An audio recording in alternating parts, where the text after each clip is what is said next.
What shocking Hebrew truth does Proverbs 31:10 reveal about the virtuous woman? What if the most quoted verse about women in the entire Bible carries a dimension so powerful that no English translation has ever been able to fully contain it? Not because the translators were wrong, not because your Bible is broken, but because the original Hebrew word at the heart of this verse is so dense with meaning that English simply does not have a single word that holds all of it. Proverbs 31:10. You have heard it at weddings. You have heard it in sermons. You have seen it printed on coffee mugs and framed on kitchen walls. Who can find a virtuous woman? For her price is far above rubies. Sounds beautiful, sounds familiar, sounds complete. But here is what the translations capture and what they cannot fully carry across. The Hebrew word at the center of that verse is the exact same word used everywhere else in the Old Testament to describe elite warriors, battle-hardened fighters, men of valor who change the outcome of wars. Translations render it as virtuous, and that is not wrong, but it is only part of what the Hebrew is saying. So, what is the full dimension that was left behind? And what does recovering it reveal about who God actually designed this woman to be?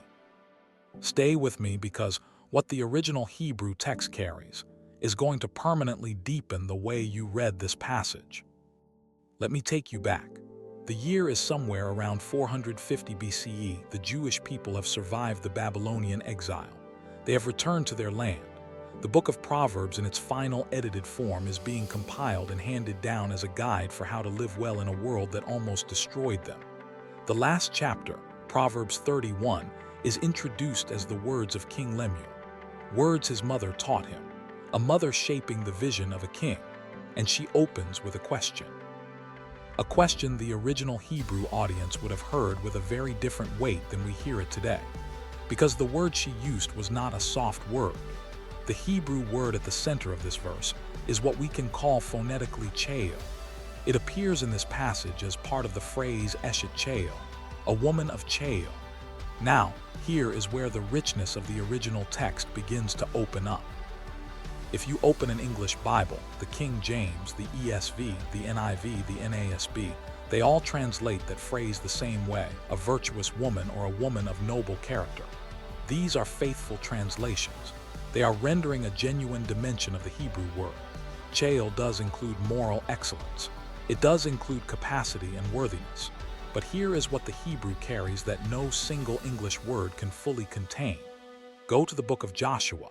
The same Hebrew word describes Jephthah. And there every English translation renders it mighty warrior. Go to 1 Samuel. The same word describes Kish, the father of Saul.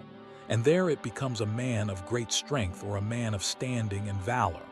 Open 2 Samuel chapter 23. The list of David's greatest fighters. The same word covers them all, and every translation in history calls them mighty men of valor.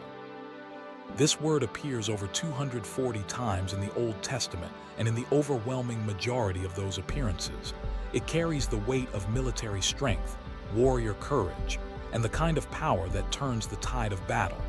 So why, when the exact same word is applied to a woman, does the warrior dimension consistently step back? Here is the honest answer. It is not that the translations are wrong. It is that language is limited and cultural assumptions from the earliest English translations in the 1500s reinforced across centuries of interpretation, consistently foregrounded the moral and domestic dimensions of this word when it applied to a woman and set aside the warrior dimension. Not necessarily by malice, not by conspiracy, but by the weight of what each era assumed femininity meant. The result is an under-ration. The full spectrum of what cheo carries was only partially rendered into English when this verse was the verse in question. And here is a piece of evidence that makes that even clearer. The Septuagint, the ancient Greek translation of the Old Testament, produced by Jewish scholars in Alexandria roughly 2 centuries before Christ, renders the phrase eshet cheo as Gina Andrea. That is a Greek expression meaning a brave woman, a courageous woman, a woman of valor and daring. The Greek word Andrea is the same root used to describe soldiers who held their ground without flinching. These were Jewish scholars translating into Greek before any of the cultural assumptions that later dominated Western Christianity had formed. And they heard warrior language in that Hebrew phrase. That is not a modern revision. That is one of the oldest translations in existence confirming what the Hebrew originally said. And there is something else hidden in this poem, something structural that confirms this is not just a description of a good wife. It is something far larger. The word Chael carries a warrior dimension that the earliest translations recognized and that English has only partially rendered. If you are hungry for biblical truths that go deeper than the surface, subscribe to this channel. New discoveries every week. Because the structure of this poem was not chosen by accident. What is hidden in the architecture of Proverbs 31 that changes everything about its meaning? Here is what the ancient reader would have immediately recognized. Proverbs 31, 10-31 is a very specific and intentional type of poem. In Hebrew, it is what scholars call an acrostic poem. Each of the 22 verses begins with a successive letter of the Hebrew alphabet from the first letter all the way to the last. Now you might think that is a nice poetic device, a memory tool, a literary flourish, but in the ancient world, an acrostic carried a far heavier signal. The late biblical scholar James Kugel observed that in Hebrew poetry, the acrostic form was the poet's way of declaring that the subject was being treated completely from beginning to end, nothing omitted, the full scope addressed. He described it as the poetic equivalent of saying, "I have given you the whole picture." In other words, the poet of Proverbs 31 was announcing, this woman is the complete embodiment of something. Not one dimension, not a partial portrait, the whole thing from A to Z, but the complete embodiment of what? This is where the Hebrew word Chael pulls us deeper, and where its full semantic range becomes essential to understand. Let us stay with that word carefully. In the Standard Hebrew Lexicon, the scholarly dictionary of Biblical Hebrew, Chael carries three primary domains of meaning. The first is physical strength and military might. The second is wealth, resources, and productive capacity. The third is moral excellence and proven worthiness. When Chael is applied to Jephthah and Joshua, the military domain is front and center. When it is applied to Kish in 1 Samuel, described as a man of Chael from the tribe of Benjamin, it carries both the social standing and the strength that marks a notable household. When it covers David's 37 elite fighters in 2 Samuel 23, the mighty men who broke through enemy lines at Bethlehem just to bring their king water, the warrior dimension is at full intensity. All three domains of the word are real and verified. The question has never been whether Chael could mean moral excellence. Of course it could. The question is, why was the warrior and strength dimension, the dominant usage across the Old Testament, consistently the dimension left behind when the word applied to a woman? And when you look at Proverbs 31 through the lens of all three meanings at once, which is what the Hebrew demands, something extraordinary happens. This woman does not sit still. Look at what the text actually describes. She rises before dawn. She evaluates land and purchases it with her own discernment. She plants a vineyard with her own hands. She strengthens her arms. The Hebrew there uses the language a soldier uses for conditioning before battle. She reaches out to those who are poor and extends her hands to those in need. She has no fear of winter because she has prepared her household. She opens her mouth with wisdom, and on her tongue is the law of kindness. And verse 25 says, "Strength and honor are her clothing." The Hebrew word for strength in that verse is the word for armor in the Psalms. She does not wear beauty as her outer layer. She wears what a warrior wears. Moral strength, social capacity, physical readiness, all three dimensions of Chael present simultaneously in one portrait.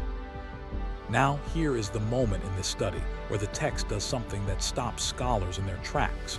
In the ancient Jewish practice of gematria, the system that assigns numerical values to Hebrew letters, scholars have noted something remarkable about the structure of this poem. When you calculate the numerical value of the opening words of each of the 22 verses, the total arrives at 86. 86 is the numerical value of the Hebrew name for God, Elohim. This is not a coincidence the rabbis overlooked. It has been noted and discussed in Jewish scholarship for centuries. The argument that has been made, and it is a serious one, is that the poet was encoding a theological declaration into the mathematical architecture of the poem. This woman is the living image of Elohim present in the created world. She is not merely a good wife. She is the embodiment of divine wisdom made visible in the texture of ordinary human life. And that brings us to something the book of Proverbs has been building toward since chapter 1. Do you remember Proverbs chapter 8? Wisdom speaks. Wisdom personified as a feminine voice. Not because wisdom is biologically female, but because the Hebrew word for wisdom, chakma, carries feminine grammatical gender. And the poet uses that to construct a character. And that character says, I was there before the creation of the world. I was beside God as a master craftsman. I rejoiced in the inhabited world, and my delight was in the children of man. Now read Proverbs 31 through that lens. The woman of Proverbs 31 provides food to her household. Just as wisdom sets her table in Proverbs 9 and calls all to come and eat, she brings good and not harm. Just as wisdom declares in Proverbs 3 that her gain is better than silver and her yield than fine gold, she speaks with wisdom, and the teaching of kindness is on her tongue. A direct echo of the voice of wisdom in Proverbs 8. Rabbi Adon Steinsaltz, one of the most significant Talmudic scholars of the modern era, wrote that the woman of Proverbs 31 functions in the Jewish tradition simultaneously as a portrait of an actual woman and as a representation of the Shekinah, the divine presence, and of wisdom herself. The poem operates on multiple levels at once. The literal and the theological are woven together deliberately, which means the question at the opening of the poem, who can find her, is not a rhetorical sigh about how rare good wives are. It is the organizing question of the entire book of Proverbs. Who can find wisdom? Have you ever read this passage that way before? The acrostic signals completeness, and the poem is simultaneously about a real woman and about divine wisdom personified. But if that is true, if this woman is the embodiment of divine wisdom, then why does the poem end the way it does? Why does verse 30 suddenly place its entire weight on one single phrase? And why does that phrase challenge almost everything our culture tells women to pursue? What does the closing verse reveal about the single quality that holds all of this together? And why is it the opposite of what the modern world offers women? Proverbs 31:30. Charm is deceptive and beauty is fleeting, but a woman who fears the Lord is to be praised. Read that again slowly. Charm is deceptive. Beauty is fleeting. These are not small concessions to realism. These are direct confrontations with the value system of every surrounding culture, ancient and modern. In the ancient Near East, the literature of Egypt, Mesopotamia, and Canaan consistently measured a woman's worth by her appearance, her fertility, and her appeal. The poet of Proverbs 31 was writing with full awareness of that worldview and deliberately replacing it. Charm is deceptive. The Hebrew word there carries the sense of something that pulls you toward a false conclusion. It looks true. It feels valuable, but it misleads. Beauty is fleeting. The Hebrew word is hevel, the same word Ecclesiastes uses for everything that is here today and gone tomorrow. Vapor, breath, there for a moment and then dissolved. And then the contrast that the whole poem has been building toward. But a woman who fears the Lord is to be praised. The Hebrew phrase is yurat yhwh, the fear of Yahweh. And in the book of Proverbs, that phrase is not a minor theme tucked into a closing verse. It is the organizing principle of the entire book. Proverbs 1:7. The fear of the Lord is the beginning of wisdom. Proverbs 9:10. The fear of the Lord is the beginning of wisdom, and knowledge of the Holy One is understanding. The acrostic poem that spans all 22 verses of Proverbs 31, the poem that James Kugel said signals the complete treatment of a subject, arrives at its keystone in verse 30. And the keystone is not productivity. It is not management skill. It is not domestic efficiency. It is the fear of God. The woman of Proverbs 31 is not praised because she is capable. She is praised because she fears God. And that fear, that reverential awe, that surrender to the living God is what produces everything else.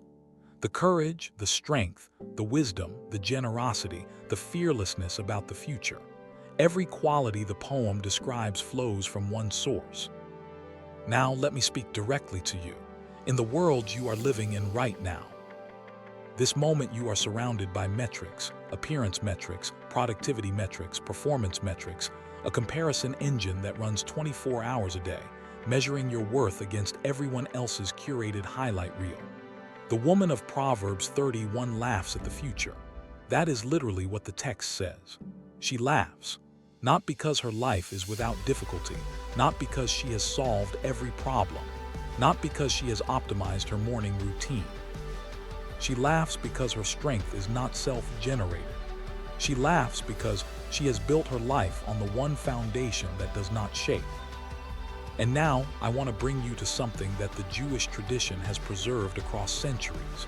Something that reveals this text was never only about women. For generations in the Jewish home, every Friday evening at the beginning of Shabbat, the Sabbath, a husband sings this poem to his wife. The entire poem out loud as an act of deliberate spoken honor. But the rabbis, including Steinsaltz, have taught that the poem is simultaneously a hymn to the Shekinah, to the divine presence, and to the Sabbath herself. The Eshet Chayil is the Sabbath arriving. She is wisdom entering the home, which means the question of verse 10 applies to every human being alive, man or woman, young or old, every person who has ever asked. Where is the life that actually holds together? Where is the foundation that does not collapse when everything around it does? The answer the book of Proverbs gives is not a program. It is not a performance standard. It is not a checklist with 31 items. The answer is a life organized around the fear of the living God. And here is what the way Proverbs 31 has often been taught is missed. When this poem is presented as a productivity model, when it becomes a list of things a woman must accomplish to be valuable, it does the exact opposite of what the Hebrew text intends. Instead of setting people free into the fullness of God-given strength, it creates a performance trap, a standard of impossible output, a weight that makes people feel perpetually insufficient. But the Hebrew never says, "Become this woman through effort." The Hebrew shows you what a life looks like when it has been rooted in the fear of God long enough to bear visible fruit. It is not a prescription. It is a portrait. It is what wisdom looks like when she has taken root in a real human life and grown there quietly over years until her character fills every room she walks into. The fear of the Lord is the single root, not performance, not productivity, but surrender deep enough to produce lasting fruit.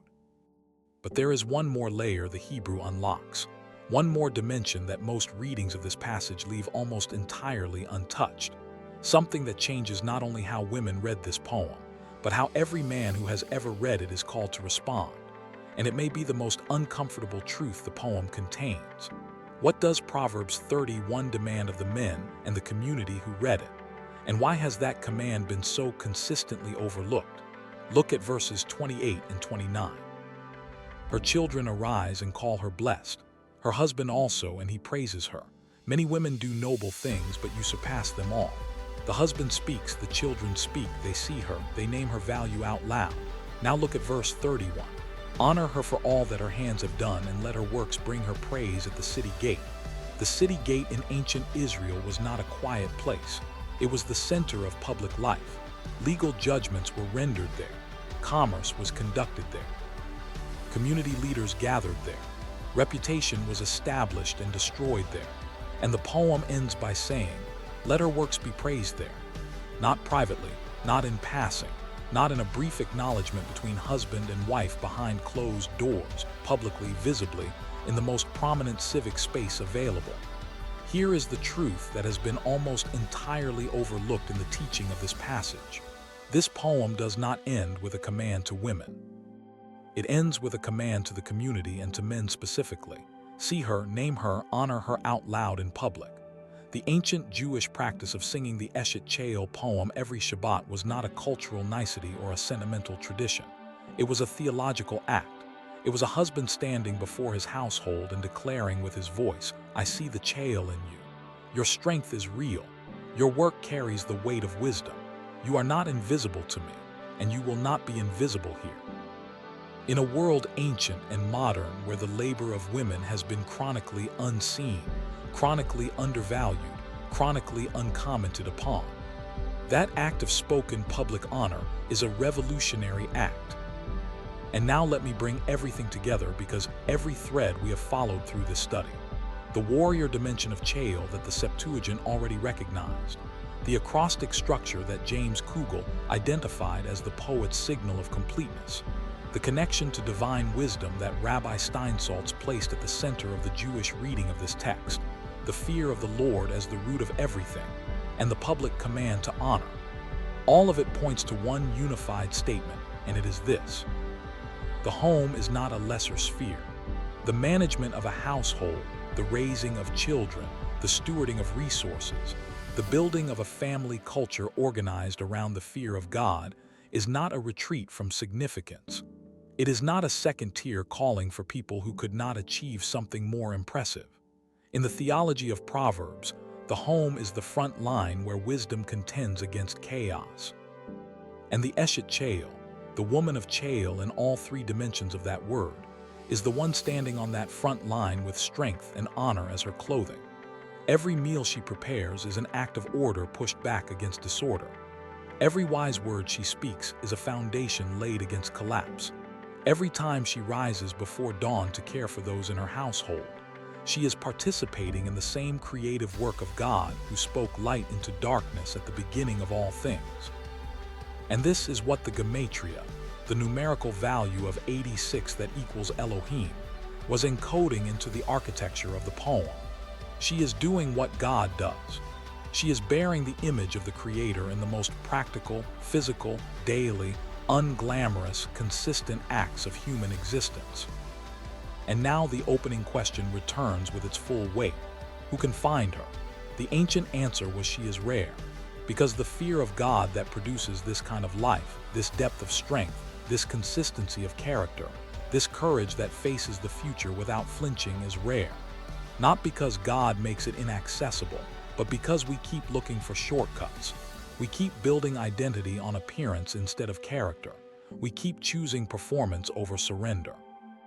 We keep measuring worth by what the world can see instead of what God forms in the hidden place.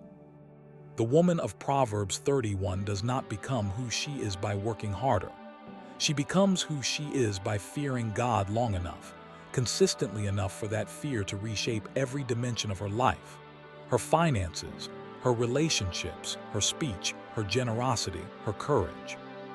The invitation of this poem, the invitation built into the acrostic from the first letter of the Hebrew alphabet to the last, is that this life is the complete life, the full life, the life that covers all of human experience from beginning to end with the wisdom of God. For the women listening, this poem is not a burden. It is a declaration of your worth as God sees it. You are not valued for your appearance. You are not valued for your output. You are not valued for how successfully you manage your image. You are valued because the God who created the universe chose to image himself in you with all of your strength, your courage, your capacity, and your ability to love. The Chael that God placed in you carries the full weight of that word, all three dimensions. And the fear of the Lord in you is more precious than rubies. For the men listening, your role in this story does not end at admiration. The poem commands you to speak, to rise, to call her blessed, to name her work as praiseworthy, not privately, not eventually, but out loud, publicly, and consistently. The man who reads Proverbs 31 only as a description of the woman he is looking for has missed the poem entirely. The poem is simultaneously a portrait of the man he is called to become.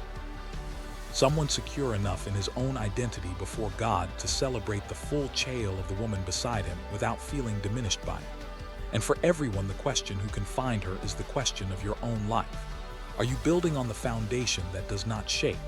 Are you rooting your identity in the fear of the Lord rather than in the approval of a culture that will celebrate you today and forget you by tomorrow?